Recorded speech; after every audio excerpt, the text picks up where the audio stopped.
저는 올해 72입니다. 일산에 있는 이 아파트에서 혼자 산 지도 벌써 10년째예요. 남편이 세상을 떠난 게 그때였죠. 30평 남짓한 이 집이 참 넓게 느껴지더라고요. 혼자 사니까요. 외아들 민수는 45이에요. 대기업 과장으로 괜찮은 직장을 다니고 있습니다. 그런데 요즘 아이는 처가 눈치를 참 많이 보더라고요. 뭐, 요즘 세상이 다 그렇다고들 하니까 저도 이해하려고 노력했어요. 그래도 아들은 아들이잖아요. 남편 기일이 한 달 앞으로 다가왔을 때부터 저는 민수한테 전화를 했습니다. 첫 번째 전화에서 저는 조심스럽게 물었죠. 민수야, 다음 달 20일이 내 아버지 제사일이다. 알고 있지? 네, 엄마. 알아요. 민수는 대수롭지 않게 대답했어요. 저는 그 말투가 왠지 불안했습니다. 일주일 뒤 다시 전화를 걸었죠. 민수야, 이번엔 꼭 와야 한다. 네, 알았어요. 갈게요.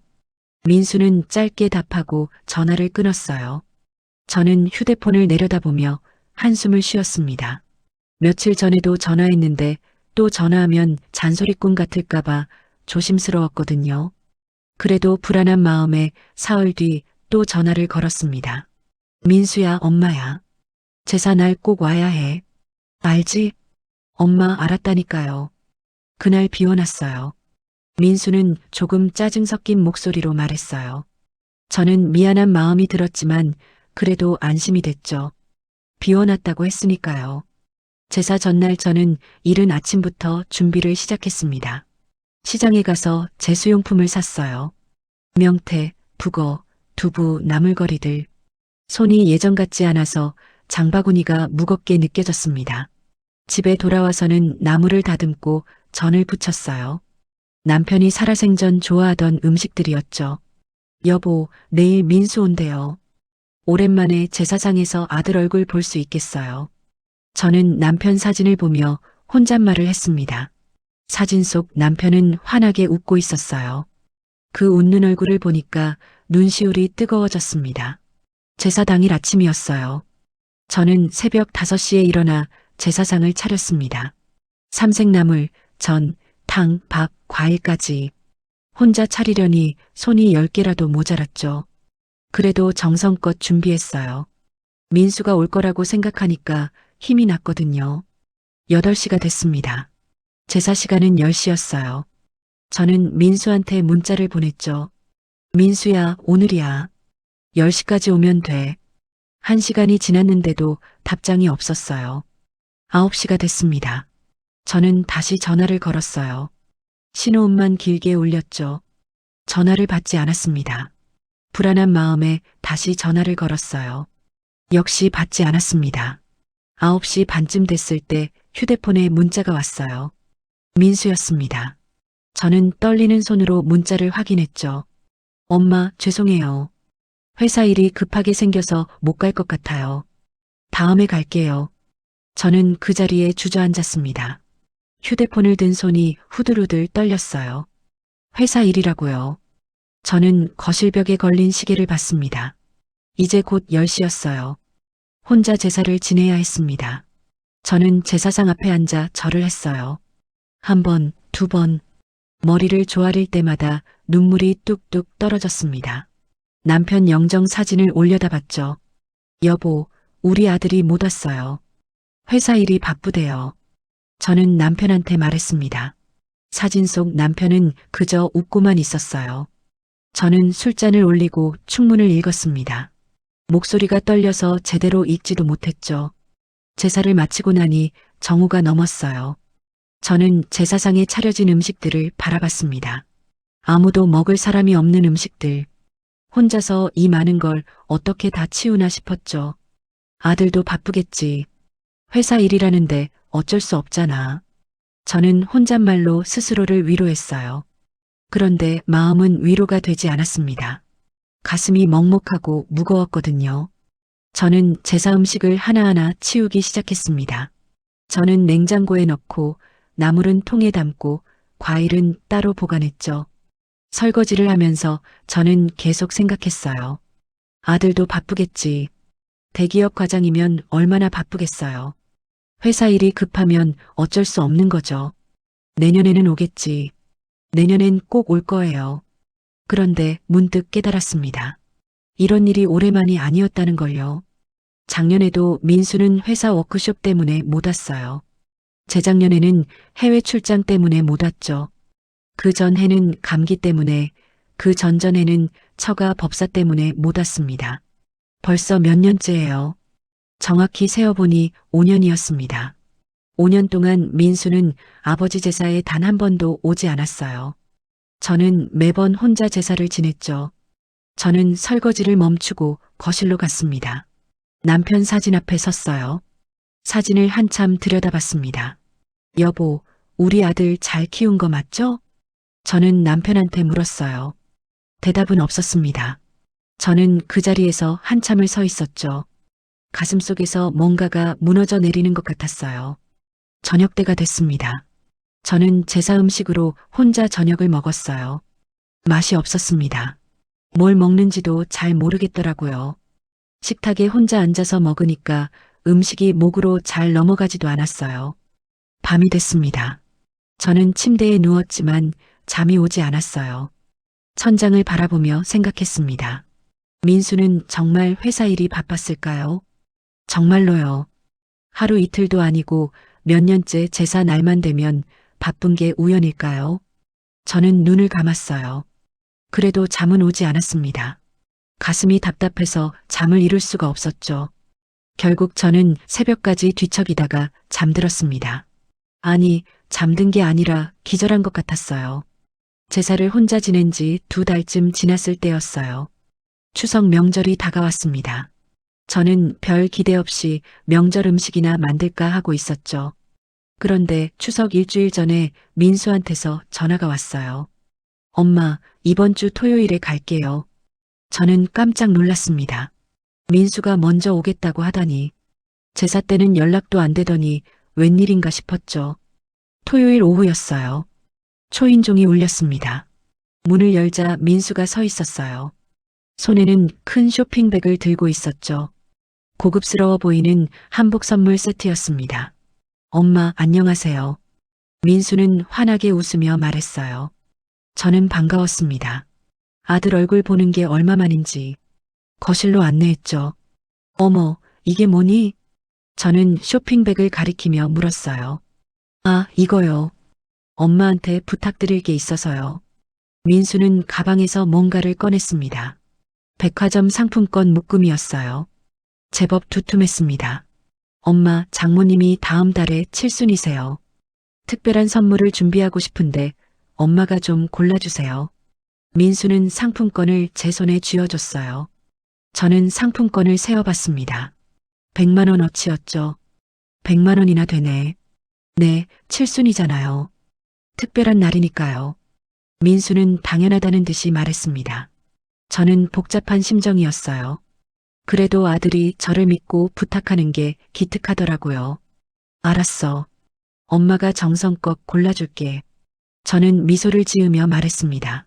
민수는 고맙다며 차 한 잔 마시고 갔어요. 1시간도 안 돼서 떠났죠. 다음 날 저는 백화점에 갔습니다. 한복 매장을 돌아다니며 좋은 걸 골랐어요. 장모님 체형에 맞을 만한 것, 색깔도 고급스러운 것, 포장까지 정성껏 부탁했습니다. 그런데 집에 돌아오는 길에 문득 생각이 들었어요. 민수는 저한테 뭘 사준 적이 있었나? 제 생일에, 어버이날에. 저는 기억을 더듬어 봤습니다. 작년 어버이날에 카네이션 한 송이 받았던 게 전부였죠. 씁쓸했습니다. 하지만 저는 고개를 저었어요. 아니야, 비교하면 안 돼. 장모님은 장모님이고 나는 나지. 처가 관계도 중요한 거니까. 그래도 마음 한구석이 허전했어요. 저는 이웃 아주머니한테 들은 얘기가 떠올랐습니다. 민수가 명절 때마다 처가에 한우 세트를 사간다는 얘기였죠. 그것도 100만 원짜리가 넘는 최고급으로. 과일도 고급 샤인 머스켓 같은 걸 몇 상자씩 산다고 했어요. 저는 한숨을 쉬었습니다. 처가에는 수백만 원어치를 쓰면서 친정에는 카네이션 한 송이라니. 그래도 참았어요. 요즘 시대가 그렇다잖아요. 처가 잘 모셔야 부부 사이도 좋다고 하니까요.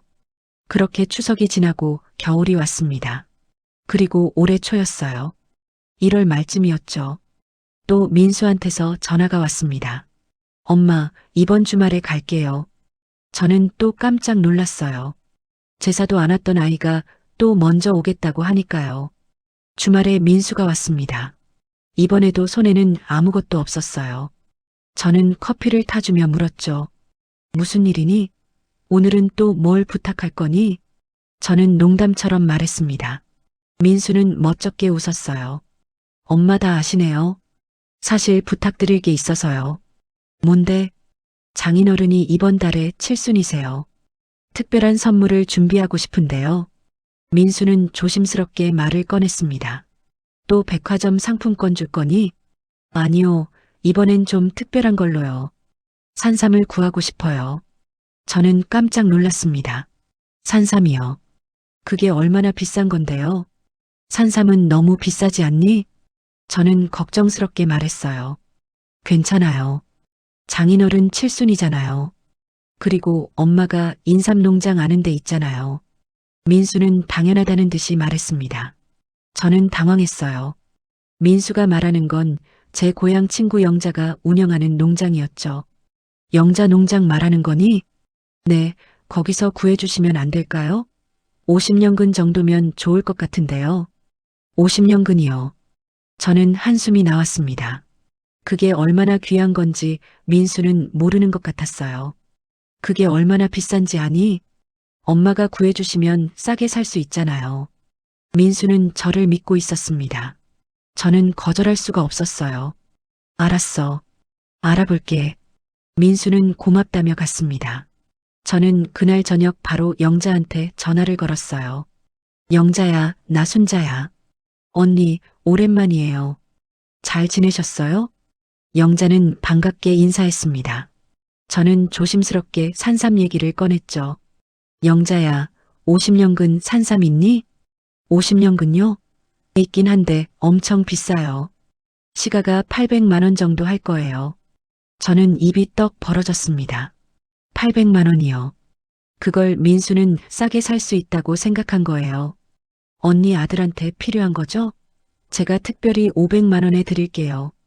영자는 친구니까 깎아주겠다고 했습니다. 저는 고맙다고 했죠. 하지만 500만 원도 엄청난 돈이었어요. 일주일 뒤 민수가 다시 왔습니다. 저는 산삼을 구했다고 말했어요. 엄마 얼마예요? 500만 원이야. 친구한테 부탁해서 특별히 깎은 거야. 저는 사실대로 말했습니다. 민수는 고개를 끄덕였어요. 엄마가 구해주셨으니 싸게 샀겠죠? 300만 원 드릴게요. 민수는 통장을 꺼내 제 계좌로 300만 원을 송금했습니다. 저는 어안이 벙벙했어요. 민수야, 500만 원이라니까? 엄마가 아는 분한테 받은 거잖아요. 당연히 싸게 샀을 거 아니에요. 민수는 태연하게 말했습니다. 저는 할 말을 잃었어요. 200만 원이 부족한데? 엄마, 친구분이 많이 깎아주셨잖아요. 그 정도면 된 거 아니에요? 민수는 이해가 안 된다는 표정이었습니다. 저는 더 이상 말할 수가 없었어요. 민수는 산삼을 받아갔습니다. 저는 200만 원을 제 노후 자금에서 보탰어요. 통장을 보니 마음이 아팠습니다. 저는 평생 모은 돈인데 그래도 아들한테는 차마 말하지 못했죠. 그날 밤 저는 잠을 이룰 수가 없었어요. 200만 원이 자꾸 머릿속을 맴돌았습니다. 처가에는 수백만 원씩 쓰면서 친정 엄마한테는 돈 200만 원을 떼먹는 아들. 저는 눈물이 났어요. 그래도 참았습니다. 아들이니까요. 제가 낳은 아들이니까요. 산삼일이 있고 나서 몇 달이 흘렀습니다. 다시 남편 기일이 다가왔어요. 작년에 혼자 제사를 지내면서 얼마나 서러웠는지 저는 이번에는 꼭 민수가 와야 한다고 생각했습니다. 한 달 전부터 저는 민수한테 연락하기 시작했어요. 첫 번째 전화를 걸었을 때가 기억나네요. 민수야, 다음 달 20일 내 아버지 제사일이야. 네, 알고 있어요. 민수는 짧게 대답했습니다. 저는 조심스럽게 말을 이었죠. 이번엔 꼭 와야 한다. 아빠 10주기야. 10번째야. 네, 엄마. 민수는 성의 없는 대답만 했어요. 저는 불안했습니다. 작년과 똑같은 느낌이었거든요. 일주일 뒤 저는 다시 전화를 걸었습니다. 민수야, 제사 날 꼭 와야 해. 10주기는 중요한 날이야. 알았어요, 엄마. 갈게요. 민수는 이번에는 확실하게 말했어요. 저는 조금 안심이 됐습니다. 그래도 걱정돼서 며칠 뒤 또 전화했죠. 민수야, 회사 일정 확인해 봤니? 그날 비워놨어? 엄마, 걱정 마세요. 이번엔 꼭 갈게요. 민수는 약속했습니다. 저는 그 말을 믿었어요. 믿고 싶었죠. 2주 전에 또 전화했어요. 민수야, 이제 2주 남았다. 그날 꼭 와야 해. 알지? 네, 엄마. 이번엔 꼭 갈게요. 진짜로요. 민수는 진지하게 말했습니다. 저는 그제야 마음을 놓았어요. 일주일 전에 마지막으로 전화했습니다. 민수야, 일주일 남았어. 준비는 다 됐지? 네, 엄마. 그날 비워놨어요. 꼭 갈 거예요. 민수는 자신있게 말했어요. 저는 기뻤습니다. 이번에는 정말 오는구나. 10년 만에 아들과 함께 제사를 지낼 수 있겠구나. 저는 들뜬 마음으로 제사 준비를 시작했어요. 전날부터 시장에 갔습니다. 민수가 좋아하는 음식도 준비해야겠다고 생각했죠. 제사 음식만이 아니라 아들 먹을 반찬도 만들 생각이었어요. 명태, 북어, 두부, 각종 나물거리를 샀습니다. 그리고 민수가 어릴 때 좋아하던 돼지갈비도 샀어요. 장바구니가 무거웠지만 기분은 가벼웠습니다. 집에 돌아와서는 밤늦게까지 음식을 준비했어요. 나물을 무치고 전을 부치고 갈비찜도 만들었습니다. 손이 아팠지만 마음은 행복했죠. 제사 당일 아침이었어요. 저는 새벽 4시에 일어났습니다. 평소보다 1시간 일찍 일어난 거예요. 오늘은 민수가 오니까 더 정성껏 준비해야 한다고 생각했거든요. 제사상을 차리기 시작했습니다. 삼색나물을 예쁘게 담고 전을 가지런히 놓고 과일도 정성껏 깎았어요. 탕도 끓이고 밥도 지었죠. 혼자 준비하는 게 힘들었지만 오늘은 달랐습니다. 아들이 올 거니까요. 7시쯤 됐어요. 저는 민수한테 문자를 보냈습니다. 민수야, 엄마가 음식 다 준비했어. 10시까지 오면 돼. 문자를 보내고 설레는 마음으로 기다렸어요. 답장이 올 거라고 생각했죠. 하지만 답장은 오지 않았습니다. 8시가 됐어요. 저는 다시 문자를 보냈습니다.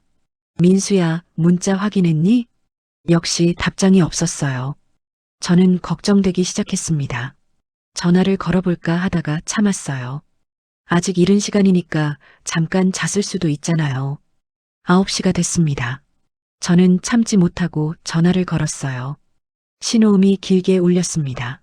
한참 울리다가 끊어졌죠. 받지 않았어요. 가슴이 철렁했습니다. 저는 다시 전화를 걸었어요. 또 받지 않았습니다. 3번째 전화를 걸었을 때도 마찬가지였죠. 9시 반이 됐어요. 저는 제사상 앞에 앉아 휴대폰만 바라보고 있었습니다. 손이 떨렸어요. 설마 또 안 오는 거 아니겠지. 바로 그때 문자가 왔습니다. 민수였어요.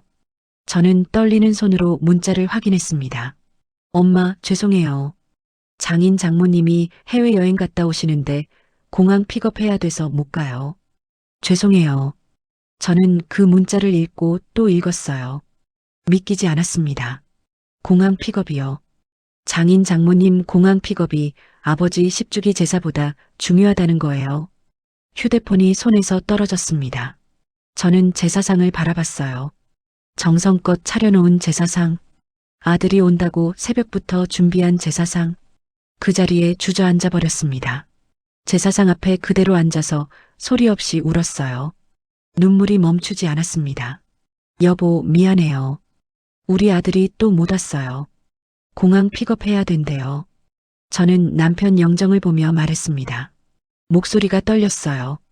사진 속 남편은 그저 웃고만 있었죠. 얼마나 울었을까요? 1시간쯤 지났을 때 초인종이 울렸습니다. 저는 얼른 눈물을 닦았어요. 혹시 민수가 온 건가 싶어서 황급히 문을 열었죠. 이웃에 사는 정희 아주머니였습니다. 민수 안 왔어요? 오늘 제사 날이잖아요. 못 온대요. 공항 픽업해야 된대요. 저는 겨우 말했습니다. 정희 아주머니는 한숨을 쉬었어요.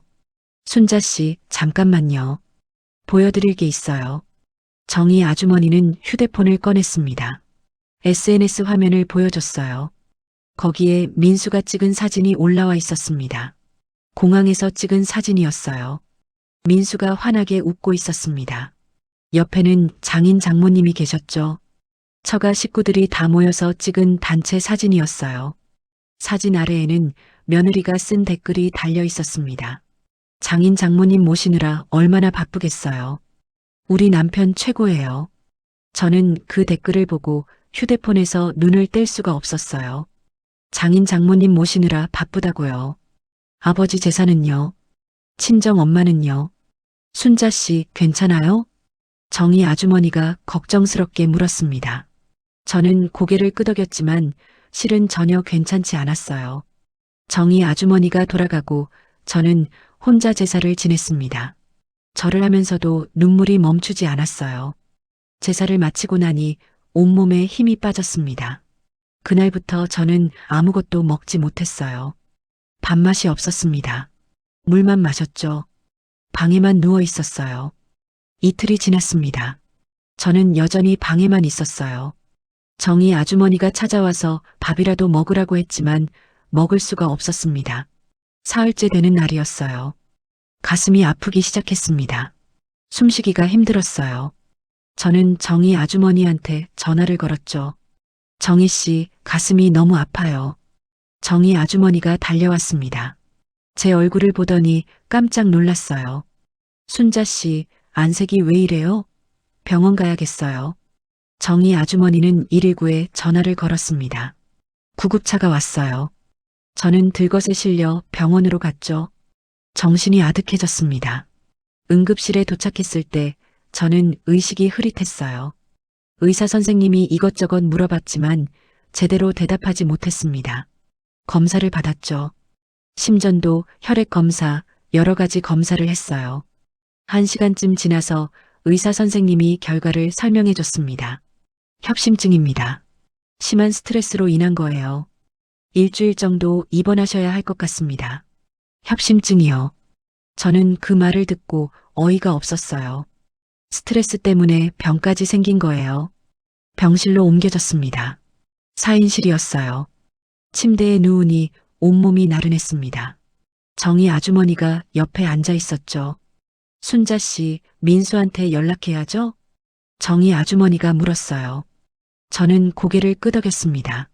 정희 아주머니는 제 휴대폰으로 민수한테 전화를 걸었어요. 여보세요, 민수 씨? 저 정희예요. 어머니가 병원에 입원하셨어요. 협심증이래요. 정희 아주머니는 상황을 설명했습니다. 전화 너머로 민수 목소리가 들렸어요. 네, 알겠습니다. 곧 갈게요. 전화가 끊어졌습니다. 정희 아주머니는 안심하라며 제 손을 잡아줬어요. 저는 민수가 곧 올 거라고 생각했습니다. 하루가 지났어요. 민수는 오지 않았습니다. 저는 휴대폰을 확인했죠. 아무 연락도 없었어요. 이틀이 지났습니다. 여전히 민수는 나타나지 않았어요. 저는 문자를 보냈습니다. 민수야, 엄마 병원에 있어. 답장이 왔어요. 알아요, 엄마. 죄송해요.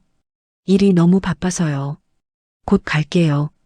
곧이라는 게 언제인지 모르겠더라고요. 사흘째 되는 날 오후였어요. 병실 문이 열리며 민수가 들어왔습니다. 손에는 과일 바구니를 들고 있었죠. 엄마, 괜찮으시죠? 민수는 침대 옆에 서서 물었어요. 걱정하는 것 같지 않았습니다. 형식적인 질문이었죠. 제가 바빠서 좀 늦었어요. 회사에 중요한 프로젝트가 있어서요.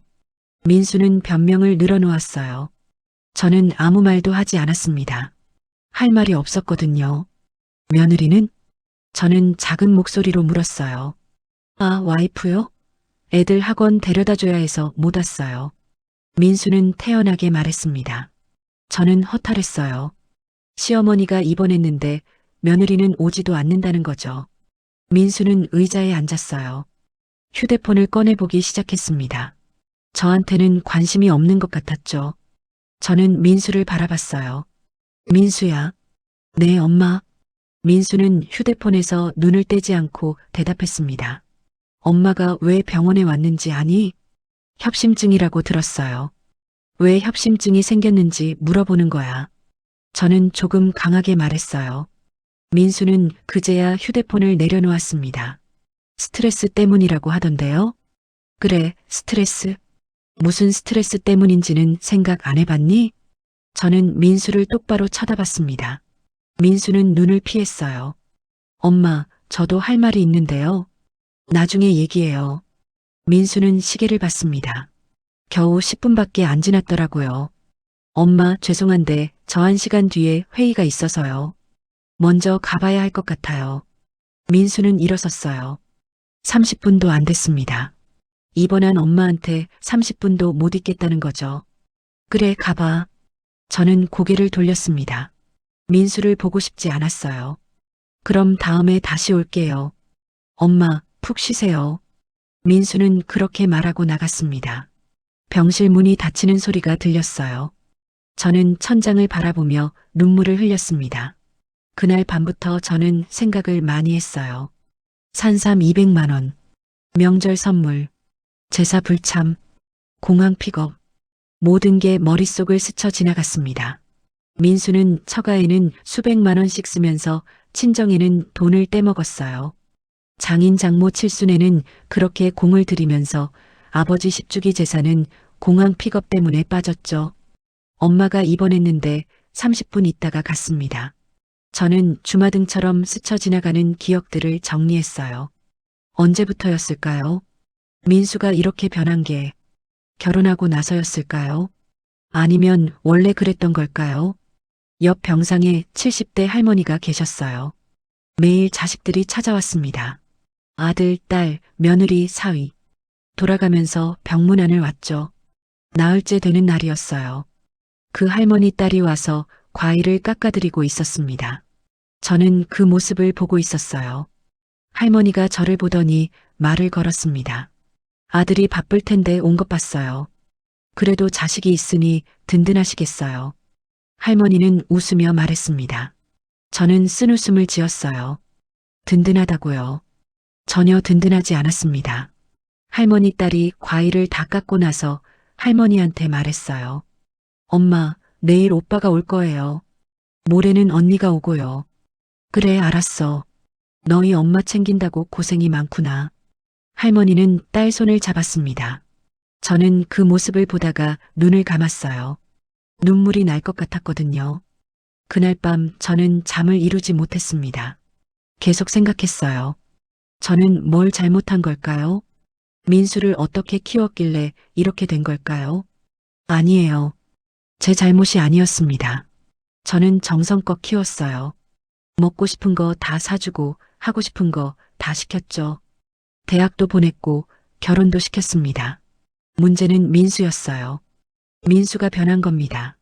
아니, 원래 그랬는지도 모르죠. 일주일이 지나 퇴원 날이 됐어요. 저는 민수한테 전화를 걸었습니다. 민수야, 오늘 퇴원이야. 아, 네. 축하드려요, 엄마. 축하라니요. 퇴원이 축하할 일인가요? 데리러 와줄 수 있니? 저는 조심스럽게 물었어요. 엄마, 죄송한데 오늘 중요한 미팅이 있어서요. 택시 타고 오세요. 택시비 보내드릴게요. 민수는 미안한 기색도 없었습니다. 저는 전화를 끊었어요. 잠시 후 계좌로 5만 원이 들어왔습니다. 택시비였죠. 저는 혼자 짐을 챙겼어요. 정희 아주머니한테 전화하려다가 그만뒀습니다. 혼자서 할 수 있어요. 택시를 탔어요. 기사님이 친절하게 짐을 실어줬습니다. 차가 출발했죠. 창밖을 보며 저는 생각했어요. 이제 어떻게 살아야 할까? 계속 이렇게 살아야 할까? 아들 눈치 보면서 아들한테 무시당하면서 아니에요. 안 돼요. 저는 이제 제 인생을 살아야 합니다. 72이에요. 남은 시간이 얼마나 될까요? 그 시간을 아들한테 무시당하며 살 순 없어요. 집에 도착했습니다.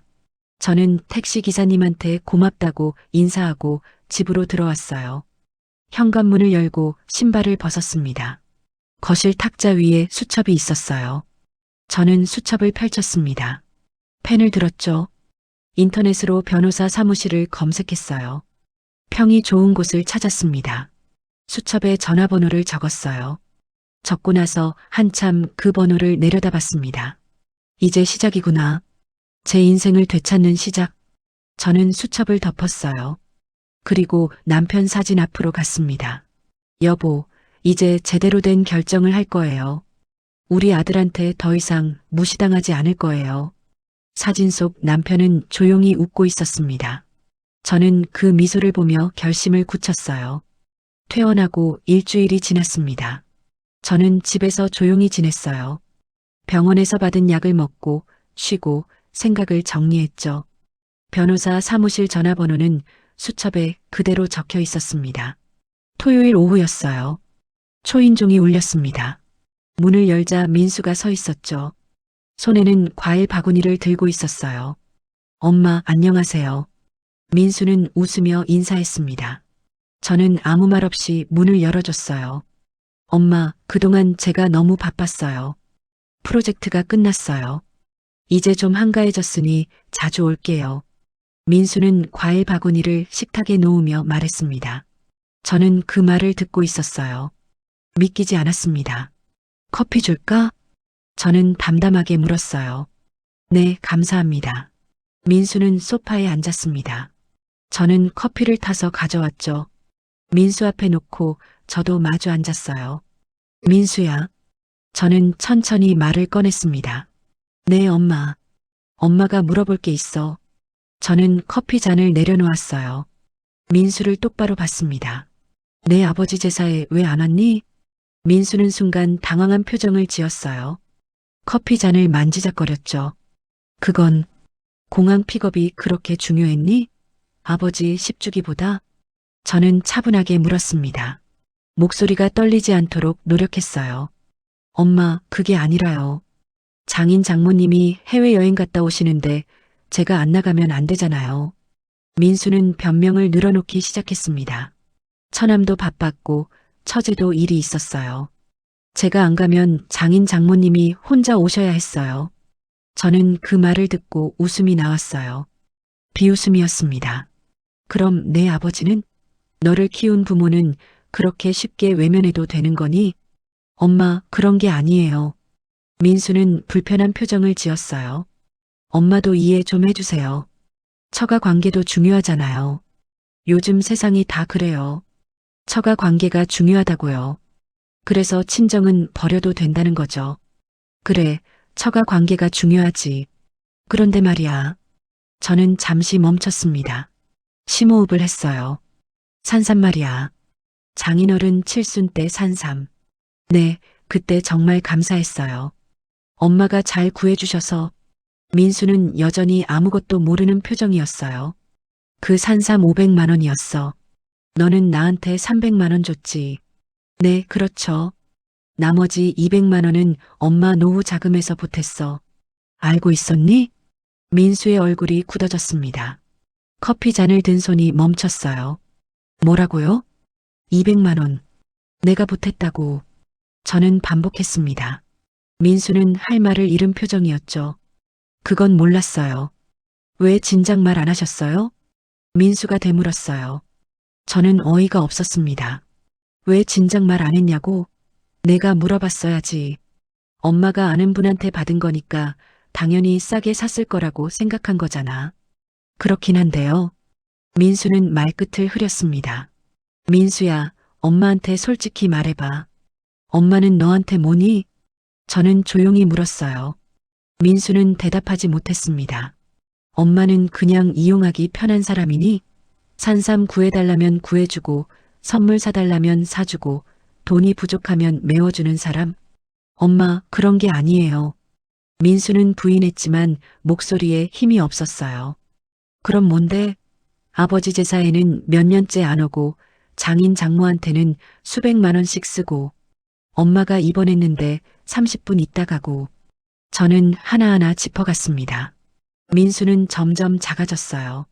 엄마, 제가 잘못했어요. 앞으로 잘할게요. 잘한다고? 뭘 잘한다는 거니? 저는 냉정하게 물었습니다. 자주 올게요. 제사도 꼭 올게요. 정말이에요. 민수는 다급하게 말했어요. 저는 고개를 저었습니다. 민수야, 엄마는 이제 그런 거 바라지 않아. 엄마도 이제 내 인생 살 거야. 저는 또박또박 말했습니다. 민수는 어리둥절한 표정이었죠. 무슨 말씀이세요? 앞으로 너한테 기대 안 할 테니까 너도 그렇게 알아라. 민수는 눈이 커졌어요. 무슨 뜻인지 이해가 안 되는 것 같았습니다. 엄마, 갑자기 왜 그러세요? 제가 잘못한 건 알겠는데요. 갑자기가 아니야. 오래 생각했어. 병원에 누워서 일주일 내내 생각했지. 저는 창밖을 바라봤습니다. 해가 지고 있었어요. 민수야, 엄마가 72이야. 남은 시간이 얼마 없어. 그 시간을 너한테 무시당하면서 살 순 없어. 엄마, 무시한 게 아니에요. 아니면 뭐니? 200만 원 떼먹은 게 무시가 아니면 뭐고, 제사 안 온 게 무시가 아니면 뭐니? 저는 목소리를 높였습니다. 참았던 감정이 터져 나왔어요. 엄마는 평생 너 하나 키우느라 살았어. 내 아버지 돌아가시고도 너한테 짐 되지 않으려고 혼자 살았지. 도움 청한 적 있니? 민수는 고개를 숙였어요. 없잖아. 엄마는 너한테 아무것도 바라지 않았어. 그저 가끔 얼굴 보고 제사 때 같이 절하고 그것만 바랐어. 저는 눈물이 날 것 같았지만 참았습니다. 그런데 그것도 안 되더라고. 너는 처가만 보지. 엄마는 안중에도 없어. 엄마. 민수가 뭐라고 말하려 했지만 저는 손을 들어 막았어요. 이제 엄마도 내 인생 살 거야. 너 눈치 안 보고 너한테 서운해하지도 않고 그냥 엄마 하고 싶은 거 하면서 살 거야. 민수는 당황한 표정으로 저를 봤습니다. 엄마, 제가 정말 잘못했어요. 다시는 이런 일 없을 거예요. 민수야, 엄마는 이미 결심했어. 변호사도 알아봤어. 변호사요? 민수는 깜짝 놀란 표정이었습니다. 왜 변호사를요? 그건 나중에 알게 될 거야. 오늘은 이만 가봐. 엄마 피곤해. 저는 일어섰어요. 민수도 어쩔 수 없이 일어났습니다. 엄마, 진짜 무슨 뜻인지 모르겠어요. 알 필요 없어. 그냥 너 인생 살아. 엄마도 엄마 인생 살게. 저는 현관문을 열었습니다. 민수는 나가면서도 계속 뒤를 돌아봤어요. 걱정되는 표정이었죠. 문을 닫고 저는 한숨을 쉬었습니다. 드디어 말했어요. 마음이 시원하면서도 한편으로는 슬펐습니다. 이게 끝이구나. 아들한테 기대하는 게 끝났구나. 저는 수첩을 꺼냈어요. 변호사 사무실 전화번호를 다시 확인했습니다. 월요일에 전화해야겠어요. 이제 시작할 시간입니다. 월요일 아침이었어요. 저는 일찍 일어나 준비를 했습니다. 가장 깔끔한 옷을 꺼내 입었죠. 가방에 통장과 부동산 서류를 넣었어요. 그리고 변호사 사무실로 향했습니다. 사무실은 역 근처에 있었어요. 10층 건물의 5층이었죠. 엘리베이터를 타고 올라가는 동안 가슴이 두근거렸습니다. 김순자 씨 맞으시죠? 들어오세요. 변호사는 50대 중반쯤 돼 보이는 여자분이었어요. 인자한 인상이었습니다. 편하게 앉으세요. 어떤 일로 오셨나요? 저는 가방에서 서류들을 꺼냈습니다. 통장, 아파트 등기부등본, 보험증서, 하나하나 책상 위에 올려놓았어요. 재산 정리를 하고 싶습니다. 변호사는 고개를 끄덕이며 서류를 살펴봤어요. 일산 아파트가 7억 정도 되시네요. 예금은 2억, 보험금이 1억. 총 10억 정도시군요. 네, 맞습니다. 저는 또박또박 대답했어요. 어떻게 정리하고 싶으신가요? 변호사가 물었습니다. 저는 심호흡을 했어요. 모든 재산을 제가 여생을 위해 쓰겠습니다. 아들에게는 단 한 푼도 상속하지 않겠습니다. 변호사는 잠시 멈췄어요. 저를 조심스럽게 쳐다봤습니다. 아드님과 무슨 일이 있으셨나요? 저는 그동안의 일을 설명했습니다. 제사 불참, 산삼돈, 병원에서의 일. 변호사는 조용히 들었어요. 이해가 됩니다. 하지만 한 가지 말씀드려야 할 게 있어요. 변호사는 펜을 들었습니다. 유류분 청구권이라는 게 있습니다. 법정 상속분의 절반은 아드님이 청구할 수 있어요. 완전히 배제하기는 어렵습니다. 저는 고개를 끄덕였어요. 예상했던 얘기였습니다. 그럼 최소한만 남기고 싶습니다. 법으로 정해진 것 말고는 한 푼도 주고 싶지 않아요. 알겠습니다. 그렇게 유언장을 작성하시면 됩니다. 변호사는 서류를 준비하기 시작했어요. 1시간 정도 걸렸습니다. 유언장을 작성하고 재산 목록을 정리하고 앞으로의 계획을 세웠죠. 유언장에 저는 직접 문구를 추가했어요. 부모 제사도 지키지 않는 사람에게 물려줄 것은 없다. 변호사는 그 문구를 보고 잠시 말이 없었습니다. 그러다가 조용히 말했어요. 많이 서운하셨나 봐요. 네, 많이요. 저는 솔직하게 인정했습니다. 서류에 서명을 하고 나니 후련했어요. 사무실을 나와 저는 바로 부동산으로 갔습니다. 아파트를 내놓았어요. 7억에 내놓으시면 금방 나갈 겁니다. 이 동네 인기 많거든요. 부동산 사장님이 말했습니다. 저는 고개를 끄덕였어요. 그리고 원주 쪽 아파트 좀 알아봐 주세요. 2억에서 3억 사이로요. 원주요? 거기 이사 가시게요? 네, 친구들이 많이 살고 있어서요. 부동산 사장님은 알겠다며 자료를 찾기 시작했습니다. 집에 돌아와서 저는 편지를 쓰기 시작했어요.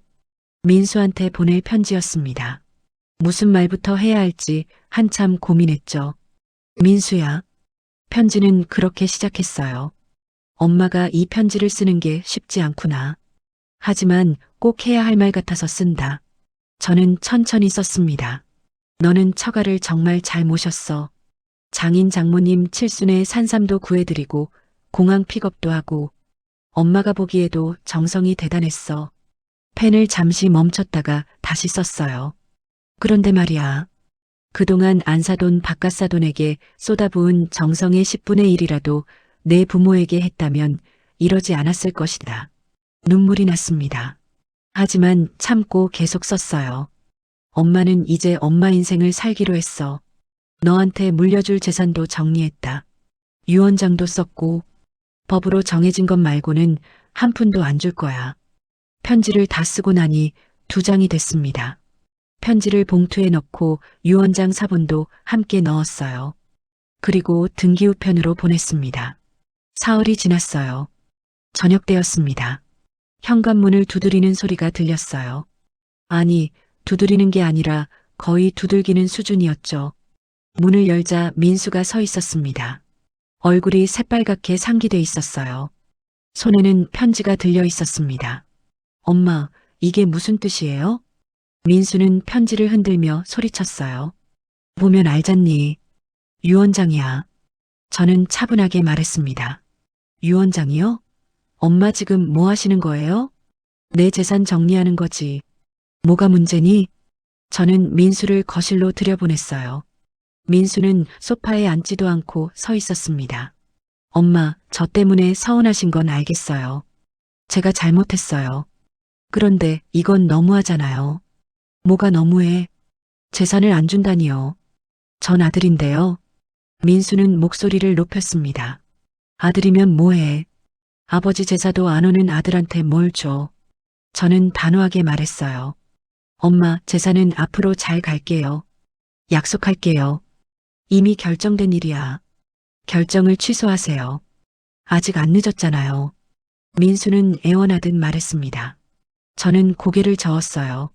안 돼. 엄마는 진지하게 생각하고 결정한 거야. 바로 그때 초인종이 울렸습니다. 며느리였어요. 민수가 급하게 전화했나 봅니다. 어머님, 무슨 일이세요? 며느리는 들어오자마자 따지듯 물었어요. 재산 정리했어. 그것밖에 할 말 없니? 저는 냉정하게 대답했습니다. 어머님, 좀 너무하신 거 아니에요? 아들한테 재산을 안 준다니요. 며느리는 목소리를 높였어요. 저는 웃음이 나왔습니다.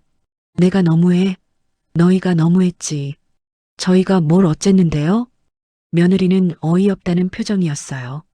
제사에 안 오고 산삼돈 떼먹고 병원에 30분 있다 가고 그게 사람이 할 짓이니? 저는 하나하나 짚어갔습니다. 어머님, 그건 저희가 바빠서 그런 거잖아요. 바빠서? 장인 장모 공항 픽업할 때는 안 바빴어? 며느리는 말문이 막혔어요. 그건 며느리는 변명을 하려다 입을 다물었습니다. 이제 나도 내 인생 살 거야. 너희한테 줄 돈으로 내가 하고 싶은 거 하면서 살 거야. 저는 단호하게 말했어요. 엄마, 제발요. 다시 생각해 주세요. 민수가 무릎을 꿇었습니다. 저는 그 모습을 보고 마음이 아팠어요. 하지만 흔들리지 않았습니다. 이미 결정했어. 바꿀 생각 없어. 엄마, 이제 돌아가. 더 이상 할 얘기 없어. 저는 현관문을 열었습니다. 민수와 며느리는 어쩔 수 없이 나갔어요. 문을 닫고 저는 그 자리에 주저앉았습니다. 가슴이 아팠어요. 하지만 후회는 없었습니다. 이제 시작이에요. 제 인생을 되찾는 시작. 그 다음 날부터 민수는 매일 찾아왔어요. 아침에 출근 전에도 오고 저녁에 퇴근 후에도 왔습니다. 초인종을 누르며 사정했죠. 엄마, 문 좀 열어주세요. 제발요. 저는 문을 열어주지 않았어요. 인터폰으로만 말했습니다. 할 얘기 없어. 돌아가. 엄마, 제가 정말 잘못했어요. 용서해주세요. 민수는 현관문 밖에서 1시간씩 서 있기도 했어요. 저는 그 소리를 들으며 거실에 앉아 있었습니다. 마음이 아팠죠. 하지만 문을 열어주지 않았어요. 일주일이 지났습니다. 민수는 여전히 매일 왔어요. 어느 날은 꽃다발을 들고 왔고 어느 날은 과일을 들고 왔습니다. 엄마, 이거라도 받아주세요. 저는 그날 문을 열어줬어요. 민수는 초췌해 보였습니다. 일주일 사이에 살이 빠진 것 같았죠. 들어와. 민수는 조심스럽게 들어왔어요. 꽃다발을 식탁에 놓았습니다. 엄마, 저 진짜 반성하고 있어요. 그래. 저는 짧게 대답했어요. 결정 번복해주세요. 제가 앞으로 잘할게요. 제사도 꼭 갈 거고 자주 찾아뵐게요. 민수는 간절하게 말했습니다. 저는 고개를 저었어요. 이제 와서 효자 노릇해봤자 소용없어. 엄마는 이미 충분히 상처받았어. 엄마, 민수야, 엄마가 언제부터 너한테 재산 때문에 잘해달라고 했니? 그냥 가끔 얼굴 보고 제사 때 같이 절하자고 했을 뿐이야. 저는 민수를 봤습니다. 그런데 너는 그것도 안 했잖아. 재산이 문제가 아니야. 내 마음가짐이 문제지. 민수는 아무 말도 하지 못했어요. 저는 일어섰습니다. 이제 가봐. 엄마는 결정했어. 민수는 고개를 숙인 채 나갔어요. 저는 문을 닫고 한숨을 쉬었습니다. 한 달이 지났어요. 아파트가 팔렸습니다. 7억 2천만 원에 계약이 됐죠. 저는 원주에 있는 작은 아파트를 샀어요. 2억 5천만 원짜리였습니다. 이사 날이었어요. 민수가 왔습니다. 이사 짐을 나르는 걸 도와주겠다고 했죠. 됐어. 이사업체가 다 해줄 거야. 저는 거절했어요. 민수는 그래도 따라왔습니다. 원주까지 차를 몰고 왔죠. 새 아파트는 2층이었어요. 15평 정도 되는 작은 곳이었습니다. 저 혼자 살기에 딱 좋았어요. 엄마, 여기 너무 작은 거 아니에요? 민수가 주변을 둘러보며 말했습니다. 엄마 혼자 살기 딱 좋아. 관리하기도 편하고. 저는 짐을 풀기 시작했어요. 민수도 도와주려 했지만 저는 혼자 했습니다. 이제 가봐도 돼. 고마워. 엄마, 필요한 거 있으면 연락할게. 저는 현관문을 열어줬어요. 민수는 어쩔 수 없이 나갔습니다. 이사를 다 정리하고 나니 일주일이 걸렸어요. 집이 정리되자 저는 본격적으로 계획을 세우기 시작했습니다. 먼저 여행사를 찾아갔어요. 제주도 일주일 패키지를 신청했습니다. 그리고 내년 봄에 갈 유럽 여행도 예약했죠. 혼자 가세요? 여행사 직원이 물었어요. 네, 혼자요. 70 넘으신 분이 혼자 유럽 여행 가시는 건 처음 봐요. 대단하세요. 직원은 감탄했습니다. 저는 웃었어요. 대단한 게 아니에요. 그냥 하고 싶은 걸 하는 거죠. 동네 문화센터에도 등록했어요. 그림 그리기 취미반이었습니다. 수채화를 배우는 거였죠. 첫 수업 날이었어요. 같은 반에 비슷한 나이대 분들이 많았습니다. 처음 오셨어요? 저는 박영숙이에요. 옆자리 할머니가 말을 걸었어요. 저는 김순자예요. 잘 부탁드려요. 그렇게 영숙 씨와 친해졌습니다. 영숙 씨는 원주에서 10년째 살고 있다고 했어요. 순자 씨, 우리 동네 노인대학도 다녀봐요. 영어 회화반이 있는데 재밌어요. 영숙 씨의 추천으로 노인대학에도 등록했습니다. 영어 회화반이었어요.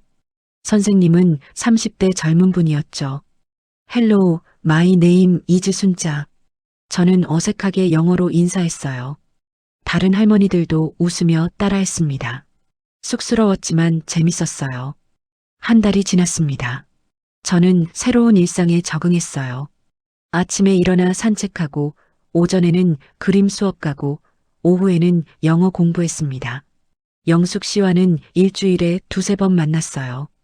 같이 카페에 가서 수다 떨고, 시장도 보러 갔죠.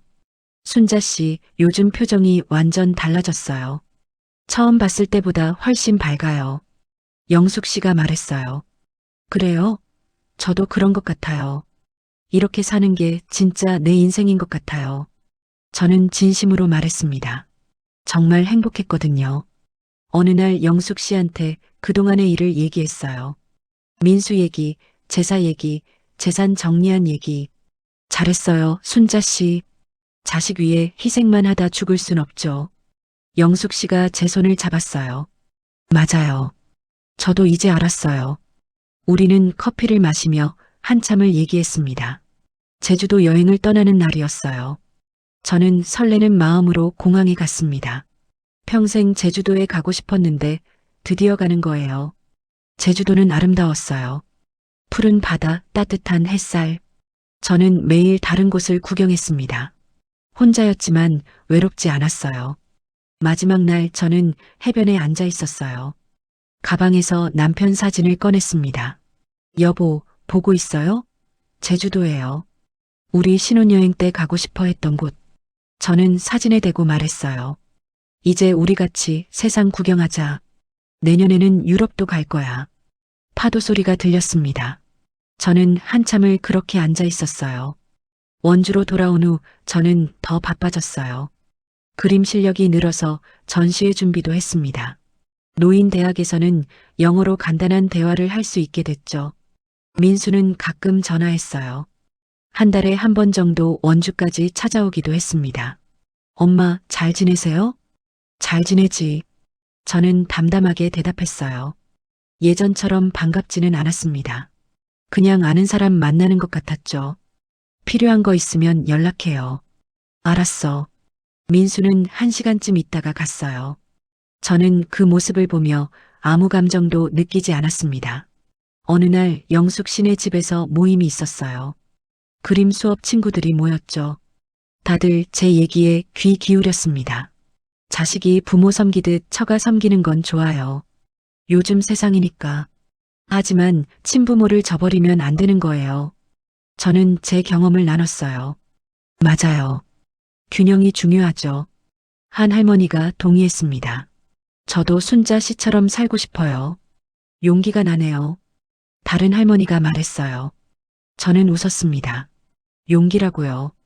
그냥 제 인생을 사는 건데. 밤에 집에 돌아와 저는 거울을 봤어요. 거울 속 제 모습은 몇 달 전과 달랐습니다. 표정이 밝아졌어요. 주름은 여전했지만 눈빛이 달랐죠. 잘했어, 순자야. 저는 거울 속 제 모습에게 말했습니다. 창밖을 봤어요. 별이 반짝이고 있었습니다. 저는 남편 사진을 꺼내봤죠. 여보, 이제 진짜 우리 인생 사는 거예요. 늦었지만 행복해요. 사진 속 남편은 조용히 웃고 있었어요. 저는 그 미소를 보며 내일을 기대했습니다. 내일은 또 어떤 일이 있을까? 어떤 즐거운 일이 기다리고 있을까? 이제 제 인생입니다. 누구 눈치 보지 않고 하고 싶은 걸 하며 사는 거예요. 70둘에 시작한 새 인생. 늦지 않았어요. 아직 시간은 있으니까요. 저는 미소 지으며 잠자리에 들었습니다. 내일이 기대됐어요.